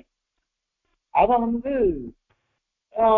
ஒத்துன்னு இருக்கோம். எல்லா சாஸ்திரக்காராலும் ஒத்துன்றதுதான் அது, வேதாந்திகள் ஒத்துன்னு இருக்கோம். அதனால அந்திம ஸ்மிருதிங்கிறது பக்தியோக நிஷ்டனுக்கு அவசியம் தேவையானது. ஆகையினால அது வேணும்னாக்க ஆப்பிரயானாது அனுவர்த்தி இருக்கணும் இல்லையோ, அதனால அதை சொல்லிட்டே இருந்து. ஆக இப்போ கர்மா பிரம்ம வித்யைக்கு அங்கமா இருக்கு, அது ஒரு விஷயம் சாதிச்ச. அதன் பிறகு இது அசகிருத்து பலமுறை சிந்தனை இருக்கணும், தியானம் இருக்கணும். மூணாவது ஆப்ரயாணம், மகா பிரஸ்தானம் எப்பவோ அது பரியந்தம் இருந்துட்டே இருக்கணும், அது பரியந்தம் இருந்துட்டே இருக்கணும். இது வந்து ஒரு சங்கிலி தொடர் மாதிரி. உபாசனம் ஆப்ரயாணம், ஆப்ரயாணம் உபாசனமானது அனுஷ்டிக்கப்படுகிறது. ஒண்ணு, அதை அனுஷ்டிக்கணும்னா மனசுத்தி எப்பொழுது வேணும். மனசுத்தி எப்பொழுது வேணும்னா அது கர்மயோகம் இருந்தால்தான் மனசுத்தி வரும். அதனால கர்மயோகத்தையும் எப்பொழுதும் அனுஷ்டிச்சுருக்கணும், எப்பொழுதும் கர்மாவை அனுஷ்டிச்சுருக்கணும். கர்மயோகத்தை அனுஷ்டிச்சா ஞான யோகத்துல போய் முடியாது, ஞான யோகத்தை அனுஷ்டிச்சா பக்தி யோகத்துல முடியணும். இப்படி ஒரு கிரமமா போயிட்டு இருக்கணும். அப்படிங்கிறத விஷயத்தை இது வரையும் சாதிச்சார். அதன் பிறகு வேற ஒரு விஷயம் வருது. சரி, இதுக்கு வந்து உபாசனம் பண்ணணும், அந்த உபாசனத்தை ஆப்ரயாணம் அனுவர்த்திக்கணும், அதெல்லாம் சரி. எப்படி பண்றது? உட்காந்துட்டு பண்றதா, நின்றுட்டு பண்றதா, நடந்துட்டு பண்றதா, படுத்துட்டு பண்றதா, அப்படின்லாம் கேள்வி வரும். அதற்கு சொல்லும் பொழுது உட்கார்ந்துட்டு தான் பண்ணணும். ஆசீன சம்பவா தியானாச்ச அச்சலத்வஞ்சாபேக்ஷ்ய ஸ்மரந்திச்ச எத்திரைகாகிரதா தத்ரா விசேஷாத் அப்படின்னு சூத்திரக்காரர் சொல்லிட்டு போயிட்டார். 5 சூத்திரங்கள்னாலும் சொல்லிட்டு போயிட்டார். அதாவது என்ன அர்த்தம், எப்படி வேணாலும் பண்ணலாம்னு சொல்லிட்டோம்னு வச்சுக்கோங்களேன். ஒருத்தன் நின்றுட்டு பண்றான், நின்றுட்டு பண்றாங்க, பிரயத்தனப்பட வேண்டியதா இருக்கு, ஆயாசப்பட்டு கஷ்டப்பட்டு தான் பண்ண வேண்டியதா இருக்கு. கொஞ்ச நாள் அடைய நின்றுட்டு இருந்தேன், இடுப்புலாம் வலிக்க ஆரம்பிச்சுட்டு எனக்கு முடிய மாட்டேன்றது. அதனால எல்லாருக்கும் அது மாதிரி தானே, காலில் படம் இல்லை, இடுப்புல பணம் இல்லை, ரொம்ப வலிக்கிறது, நிக்க முடியல. அதனால நின்றுட்டு இருக்கிறதுன்றது நமக்கு வரமாட்டேன்றது, வெறும் காரியமே முடியல. இதுபோ மோட்சார்த்தமான உபாசனம், அதுல போய் நின்றுட்டே பண்றதுன்னு முடியாது. நின்றுட்டே பண்றதுக்கு நடந்துட்டு பண்றேன் அப்படின்னா அதுவும் கஷ்டம். நடந்துட்டு பண்றதும் பிரயத்தனம் சாத்தியமா இருக்குது, அதுவும் முடியாது. அதே படுத்துட்டு பண்றோம்னா நல்லா தூக்கம் வந்துடும். அவ்வாறு தூக்கம் வந்துருச்சுன்னா அதனால பிரயோஜனம் என்ன? பிரம்ம வித்யன்றதே நின்று போயிடும், பிரம்ம வித்யன்றதே போயிடும். அதனால நின்றுண்டோ நடந்துண்டோ படுத்துண்டோ பண்ணக்கூடாது. பின்ன எப்படி பண்ணணும்னா உட்கார்ந்துட்டு தான் பண்ணணும். ஆசீனையேவ புரியாது அப்படின்னு சொல்றோம். ஆசீனம் உட்கார்ந்துட்டு தான் பண்ணணும். ஏன் உட்கார்ந்துட்டு பண்ணணும்னாக்க ஏகாகிர சிந்தை வேணும், கான்சன்ட்ரேஷன், மனதை ஒருமுகப்படுத்துறது, புலநடக்கம் வந்து ஒருமுகப்படுத்துறது. பெருமாள் ஞான யோகத்தை உபதேசிக்கிறார், அது பக்தி யோக பர்யந்தம் தான் போறது. அதுக்கெல்லாம் சொல்லும் பொழுது எப்படி யோகத்தை பண்ணணும் அப்படின்னு சொல்லும் பொழுது தன்னுடைய மூக்கனுடைய நுனி இருக்கு பாருங்க, அந்த மூக்கனுடைய நுனிய பார்க்கணுமா, வேற எதையும் பார்க்க கூடாது. கண்ணை திறந்து சுத்தி வட்டாரத்தை பார்க்க கூடாது. பார்த்தோம்னாக்க அங்க யார் வரா யார் போறா அதெல்லாம் பார்ப்போம். அதெல்லாம் பார்த்தோம்னாக்க இது இந்த யோகம்ன்றது கலைஞ்சு போயிடும். அதனால மூக்கினுடைய நுனிய பாருங்க, கண்ணை திறந்தும் பார்க்க கூடாது. சரி, கண்ணையே எதுக்கு திறக்கணும், கண்ணை எதுக்கு மூக்க பார்க்கணும், கண்ணை இருந்தா இருக்க முடியும்லாமே, அதுவும் தவறு. அத மாதிரி பண்ணினோம்னாக்கா தூக்கம் வந்துடும். ஒரு காலகட்டத்தை கண்ணை நம்ம மூடிட்டே இருந்தோம்னா நம்மளே அறியாம தூக்கம் வந்துடும். தலைப்பு உடம்பு தானே, தலைப்பு வந்துருச்சுனாக்க தானா தூக்கம் வந்துடும். அப்ப தூக்கம் வந்துருச்சுன்னா அப்பவும் யோகம் கலைஞ்சி போயிடுறது. ஆக அதுவும் கூடாது. கண்ணை வந்து இத மாதிரி மூக்கு நுனிய உண்டி பார்க்கணும். தன்னுடைய நாசாகிரத்தை பார்த்துட்டு தான் பண்ணணும். நாசாகிரத்தை பார்க்கறதே வேற எதையும் பார்க்க முடியாது. அதனால சிந்தனை வந்து இது பண்ணாது. அதே மாதிரி இந்த யோகம்ன்றது உட்கார்ந்துட்டு பண்ணணும். உட்கார்ந்துட்டு பண்ணச்சு நம்ம எப்படி உட்காரணும்னாக்கா சமதளமா இருக்கணும். இது வந்து உபநிடத சொல்ற வாக்கியங்களே, இதெல்லாம் உபநிடத சொல்ற வாக்கியங்களையே உதாரிச்சிருக்க, பெருமாளும் அதை சொல்லிருக்காரு. அதனால 6ஆம் அத்தியாயத்துல இதெல்லாம் ஸ்பஷ்டமா சொல்லிருக்காரு பெருமாள். அதை வச்சுட்டு இங்க பார்க்கணும். அத மாதிரி பண்ணினோம்னாக்கா அந்த ஆசனம் எப்படி இருக்கணும், ஆசனம் எப்படி இருக்கணும்னாக்கா நம்ம வந்து ரொம்ப ஒசரத்துல இருக்கக்கூடாது, ரொம்ப கீழையும் இருக்கக்கூடாது. நம்ம கால்களை எப்படி திட்டமா அந்த இது போட்டு பத்மாசனம் மாதிரி போட்டுக்கணும். அதுக்கேத்த மாதிரி எப்படி உட்கார முடியுமோ அதுக்கேத்த மாதிரி நம்ம அந்த ஆசனம் இருக்கணும். அந்த ஆசனத்துல உட்காரும் பொழுது உட்கார இடத்துல நம்ம உடம்புக்கு எந்த ஒரு கஷ்டமும் கூடாது, எதுவும் குத்தக்கூடாது, அது மாதிரி ஆடக்கூடாது. அதனாலதான் சமதளத்துல இருக்கணும் அப்படின்னு சொல்லணும். சமதளத்துல இருக்கணும். அந்த மாதிரி இருந்ததுன்னாக்க நமக்கு சுகமா இருக்கும். அந்த சுகமா இருக்கணும்னா அதுக்கு என்ன பண்ணணுமா அப்படின்னா சேலாஜின குஷோத்தரம் அப்படின்னு பெருமாள் சாதிச்சார். சேலம் வஸ்திரம், அப்புறம் அஜினம் கிருஷ்ணாஜினம் மாந்தோடு, அப்புறம் குஷம், குஷம்னாக்க தர்ப்பம். ஆக அந்த ஆசனம், ஆசனத்து பேர்ல முதல்ல இதை போடுங்கோ, வஸ்திரத்தை போடுங்கோ, அது பேர்ல கிருஷ்ணாஜனம், அது பேர்ல தர்ப்பம். அல்லது முதல்ல தர்ப்பத்தை போட்டுருங்கோ, அதன் பேர்ல கிருஷ்ணாஜனத்தை போடுங்கோ, அதன் பேர்ல வஸ்திரத்தை போட்டு உட்காந்துக்கோங்க. இப்போ யாருமே எதுவும் வெறும் உட்கார்ந்துட்டு இருக்கோம், எதுவும் பண்றது இல்லை. ஆனால் கிருஷ்ணாஜனத்துலதான் உட்கார்ந்துட்டு பண்ணணும் அப்படின்னு இருக்கு, தர்பாசனத்துலதான் உட்கார்ந்துட்டு பண்ணணும் அப்படின்னு இருக்கு. நம்ம கர்மாக்கள்லாம் அனுஷ்டிக்கிறவன் கல்யாணம் காட்சிகள் எல்லா காரியத்திலையும் நாம எப்படி பண்றோம்னாக்க ஆசனார்த்தம் தர்ப்பம் ரெண்டு புல்லு நம்ம சொல்லி போட்டுப்போம். தர்பேஷ்வாசீனஹா அப்படின்னு சொல்லுவா. தர்ப்பங்கள் மேல உட்காந்துக்கணும், அது நிறைய தர்ப்பத்தை போட்டு உட்காந்துக்கணும். இங்க நமக்கு ஒரு தர்ப்பணம் பண்றதுக்கே தர்ப்பம் கிடைக்க மாட்டேன்றது. அதனால நாம என்ன பண்றோம்னாக்க ஒரு ரெண்டு தர்ப்பத்தை சொல்லி போட்டுட்டு உட்காந்துக்கிறோம். அத மாதிரி சேலாஜின குஷோத்தரம் அல்லது அப்படியே திருப்பி போட்டுக்கலாம். தாத்பரிய சந்திரிகையில ரெண்டுத்தையுமே சாதிச்சிருக்க. முதல்ல வஸ்திரம், அதுக்கப்புறம் கிருஷ்ணாஜனம், அதுக்கப்புறம் தர்ப்பம், அல்லது முதல்ல தர்ப்பம், அதன் பேர்ல கிருஷ்ணாஜனம், அதன் பேர்ல வஸ்திரம், இதை போட்டு உட்கார்ந்துனாக்கா மிருதுவா இருக்கும், மென்மையா இருக்கும், நமக்கு குத்தாது, எதுவும் உட்கார்றதுக்கு சுகமா இருக்கணும். அந்த மாதிரி சார்ந்துக்கணும். சாபாசிரயம் அப்படின்ற அப்படி சார்ந்துக்கணும், உட்கார்ந்துக்கணும். சார்ந்துல உட்கார்ந்துட்டா என்ன ஆகும் அப்படின்னாக்க நமக்கு உடம்பு ஸ்திரமா நிற்கும், ரொம்ப ஸ்திரமா இருக்கும். அது அப்படி ஸ்திரமா இருக்கிறதுனால அது தேவை. அந்த மாதிரி பண்ணிட்டோம்னாக்க நமக்கு இது இந்த ஆசனமானது நல்லா அமைஞ்சிடும். நல்லா அமைஞ்சிடுச்சுனாக்க ஏகாகிர சித்த வரும். அதனால மனது ஒருமுகப்படுத்தப்பட்டு இந்திரியங்கள்லாம் அடக்கப்பட்டு யோகத்துல புத்தி நன்னா வரும். அதுக்கோசரம் இந்த மாதிரி உட்காருங்கோ அப்படின்னுட்டு பெருமாளே உபதேசிச்சுட்டு போயிருக்கிறது. பெருமாளே அது மாதிரி சொல்லிட்டு போயிருக்காரு. இதெல்லாம் இங்க அப்படின்னாக்கா சமேஷுச்சோ சக்கராவன்னி வாழுகா விவர்ஜிதே அப்படின்ற இது சேதாசுர உபநிடத்து நமக்கு சொல்லி கொடுக்கறது. என்னன்னா சமதளமா இருக்கணும், சுத்தமான இடமா இருக்கணும், கல்லு நெருப்பு இந்த மாதிரிலாம் எதுவும் இருக்கக்கூடாது, அதெல்லாம் இல்லாத இடத்துல பண்ணணும். இதுல தேச விசேஷமும் இருக்கு. தேச விசேஷம் ஏன் சொல்லணும் அப்படின்னாக்கா நம்ம தேசம்ன்றது நமக்கு மனசுக்கு ஆனந்தத்தை கொடுக்கக்கூடிய தேசமா இருக்கணும், அமைதியான தேசமா இருக்கணும். அமைதியான தேசம்ன்றதுக்கோசரம் சுடுகாட்டுல போய் அங்க போனா அமைதியா இருக்கும், யாருக்கும் சுடுகாட்டுக்கு போறதுக்கு பயம், யாரும் வரமாட்டேன், அதனால அங்க போய் உட்காரலாமா அப்படின்னா அது அசுத்தமான இடம். அது அசுத்தமான இடம். அசுத்தமான இடத்துல போகக்கூடாது. அந்த அமைதி வேணும். அமைதி எப்பேற்பட்ட அமைதி? லபலபலன்னு கத்தின்ண்டே இருக்கா, சட்டை போட்டுட்டே இருக்கா, அத மாதிரி இடத்துல இருந்தாக்க நம்மளால இருக்க முடியாது. அந்த மாதிரி இடத்துல இங்க சொல்லல.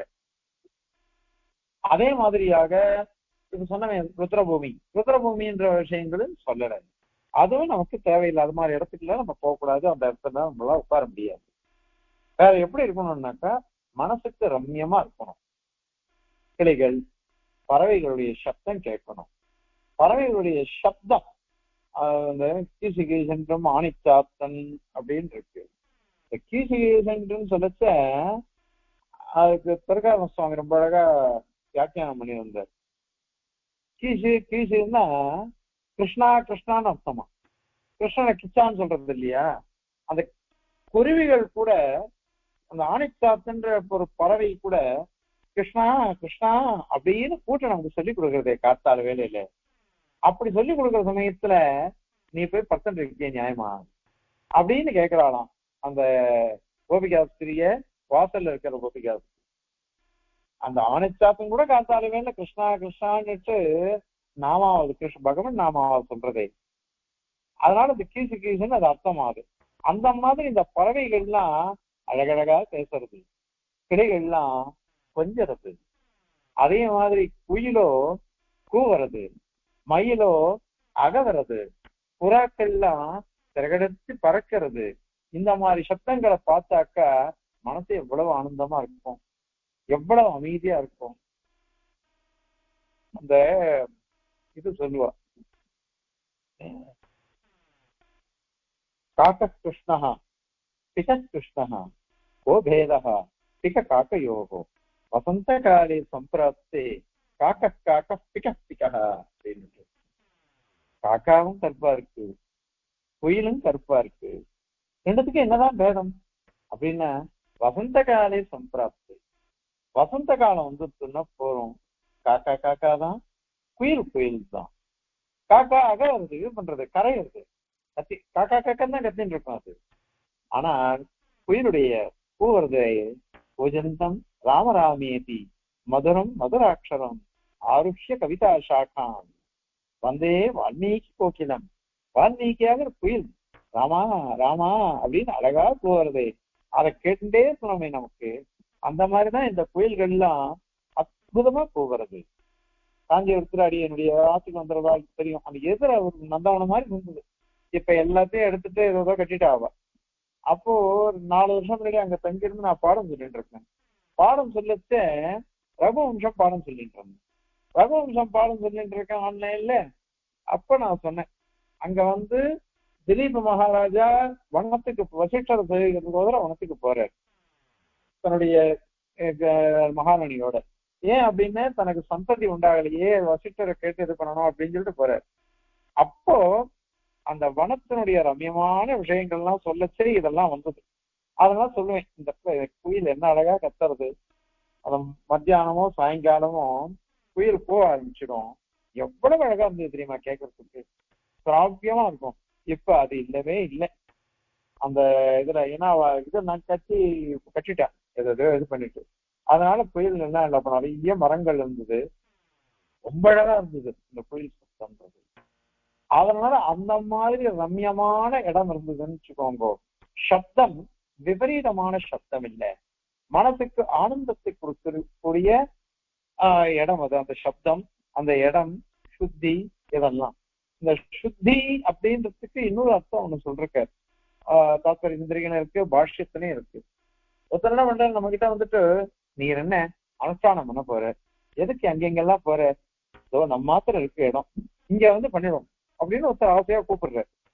ஆனால் யார் நம்மளை கூட்டையரோ அவர் அந்த எந்த திரவியத்தை கொண்டு அவர் பண்ணினார் அது நியாயாத்மா, நியாயமா சம்பாதிச்ச பணத்துல அவர் வந்து அந்த இடத்தை கட்டினாரா, அந்த நந்தாவனம் அந்த தோட்டம் அதெல்லாம் நியாயமா சம்பாதிச்சு வந்த பணமாது.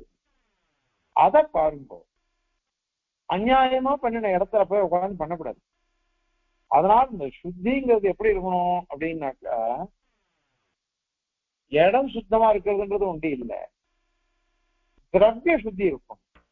அந்த இடத்த வாங்கறதுக்கு ஏமாத்தாம நம்ம வாங்கியிருக்கோமா, இன்னொருத்தரை ஏமாத்தி திருடி அல்லது இது பண்ணி நம்பிக்கை துரோகம் பண்ணி அந்த மாதிரிலாம் நம்ம வந்து ஒரு வீட்டையோ ஒரு இடத்தையோ வாங்கினோம்னு வச்சுக்கோங்களேன், அந்த மாதிரி இடத்துல வந்து பண்ணக்கூடாது.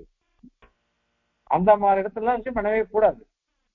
அப்படிலாம் பண்ணினோம்னாக்கா அந்த இடத்தெல்லாம் போகவே கூடாது.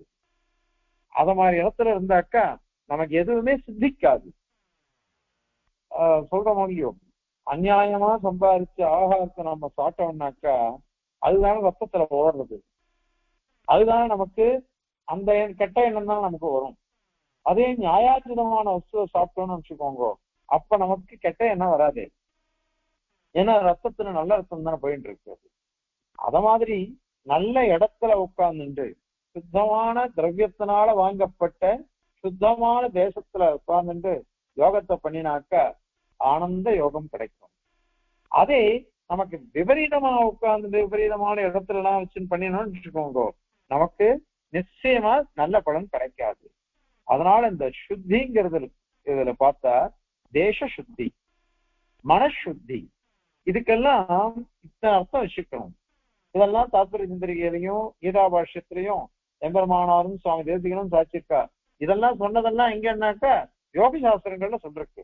பாசஞ்சலி யோக தரிசனங்கள்ல, அது மாதிரி விஷ்ணு புராணத்துல அஷ்டாங்க யோகத்தை சொல்லும் பொழுது அதெல்லாம் சொல்றது.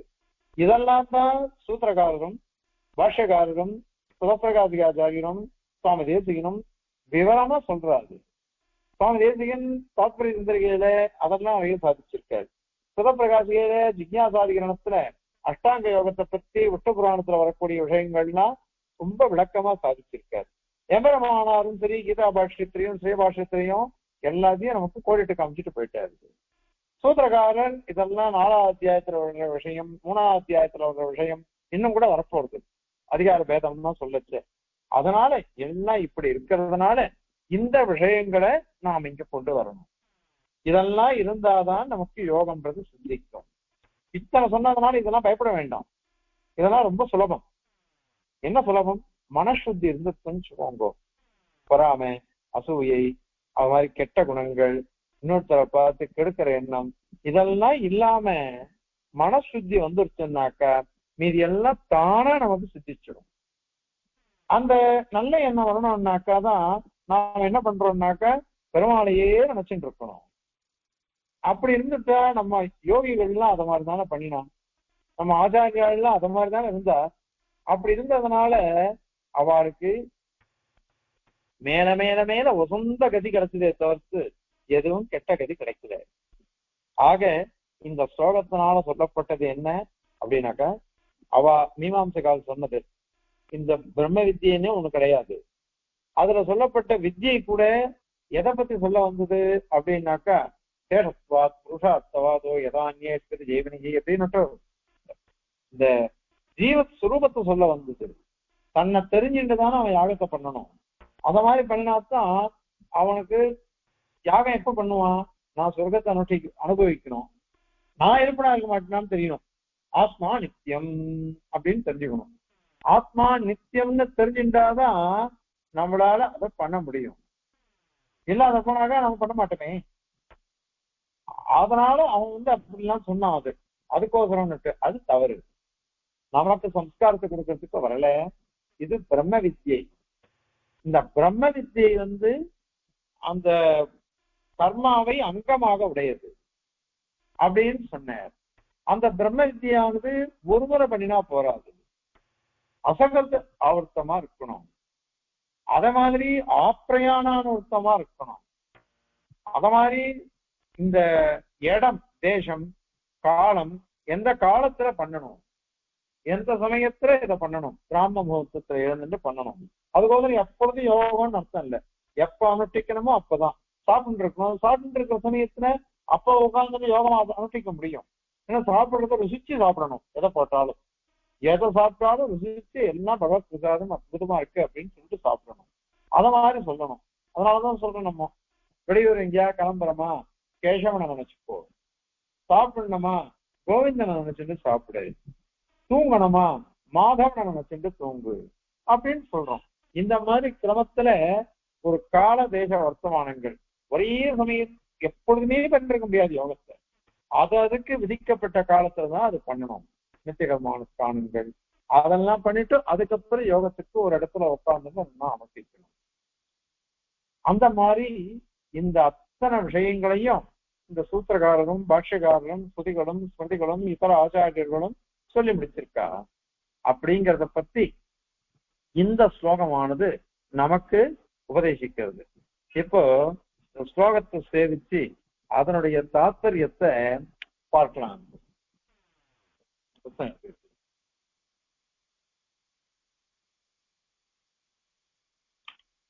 संस्कारः कर्म कर्तुः न भवति विहितं मुक्तये ज्ञानमन्यत् नाप्येतत् कर्मणोऽङ्गं न च सकृत् असकृत्वा प्रयाणानुवृत्तम् अङ्गं तस्यासनाद्यं प्रणिधि समुचितौ தேசகால பிரபேதோ இத்யாத்யம் சாங்கயோக பிரகரண விததம் சூத்திர பாஷ்யாதி சூக்தம்.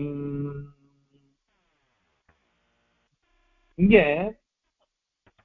கர்ம கர்த்துஹு ந சம்ஸ்காரஹ பவதி. இந்த உபனிஷத்துக்கெல்லாம் சொல்லப்பட்ட ஞானம் இருக்கே, அது கர்மாவை அனுஷ்டிக்கக்கூடிய எஜமான் அவனுக்கு சம்ஸ்காரம் பண்றதுக்கோசரம் இது வரல. இது பூர்வீகாம்சவாத அபிப்பிராயம். அதை கண்டனம் பண்றேன், அதுக்கோசரம் வரல. பின்ன என்னது அப்படின்னா, முக்தையே விகிதம் அந்யத்து ஞானம் அப்படின்னு. இங்க 3 பதம் முக்கியம். முக்தையே அப்படின்றது ஒரு பதம், அப்புறம் விகிதம் ஞானம் அந்யத்து, அந்யத்து ஞானம்.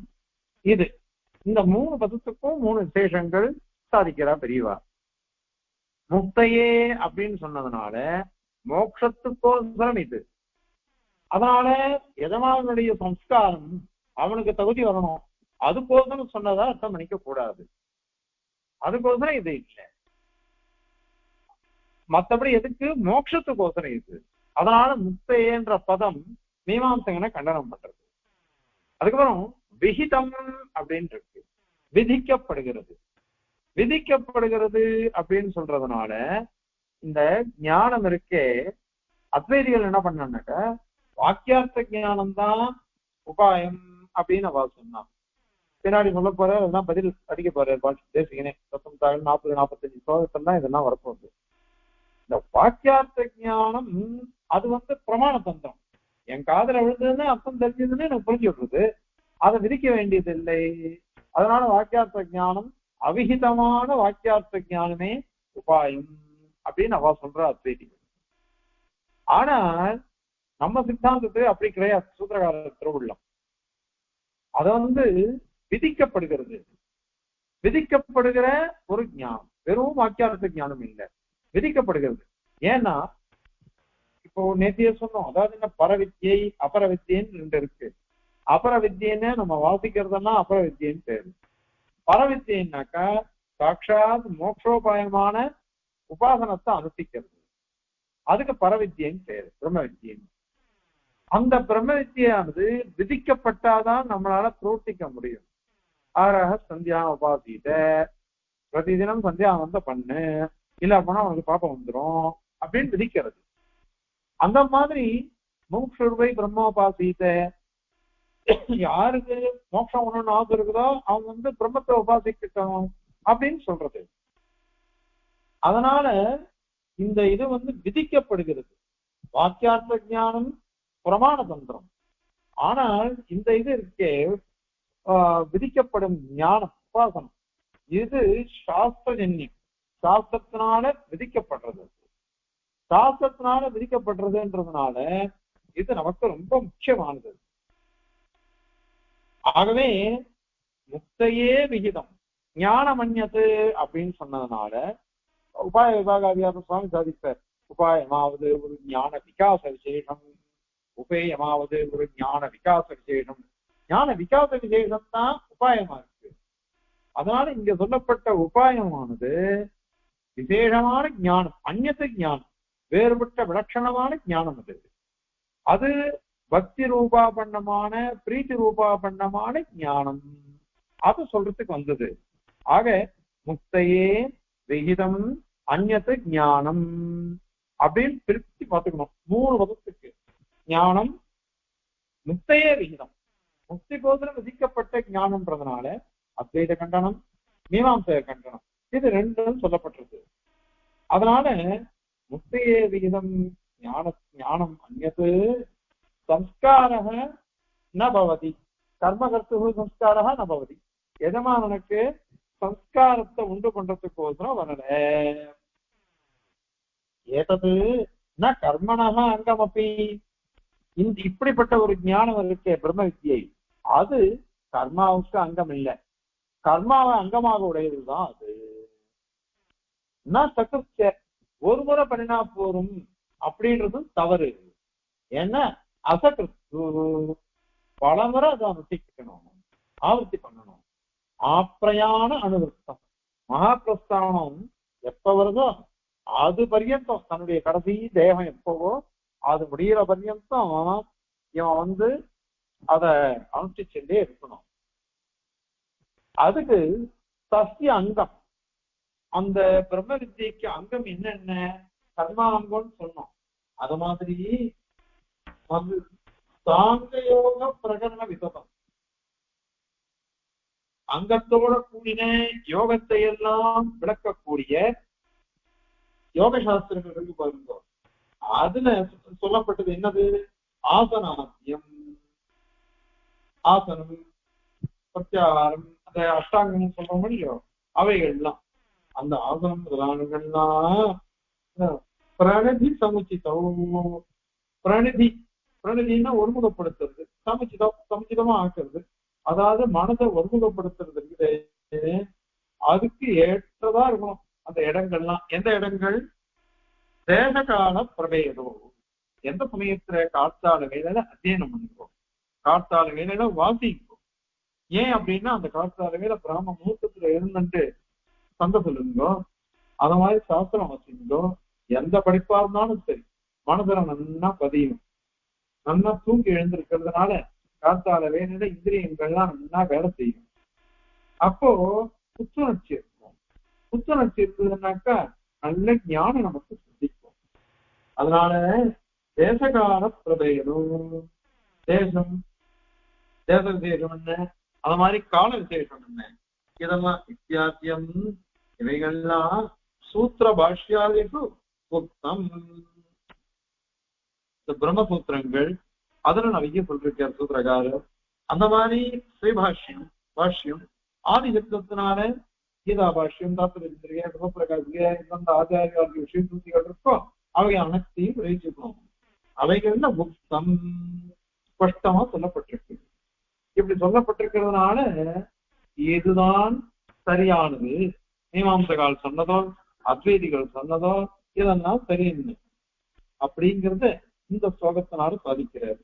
சம்ஸ்கார கர்ம கர்த்து நபதி விஹிதம் முக்தயே ஞானமன்யத் நாப்யேதத் கர்மணோங்கம் ந ச சக்ருத் அசக்ருத்து அப்ரயாணானவர்த்தம் அங்கம் தஸ்ய ஆசனாத்யம் பிரணிதி சமுச்சிதோ தேசகால பிரபேதோ இத்யாத்யம் சாங்கயோக பிரகரண விததம் சூத்திர பாஷ்யாதிஷோக்தம்.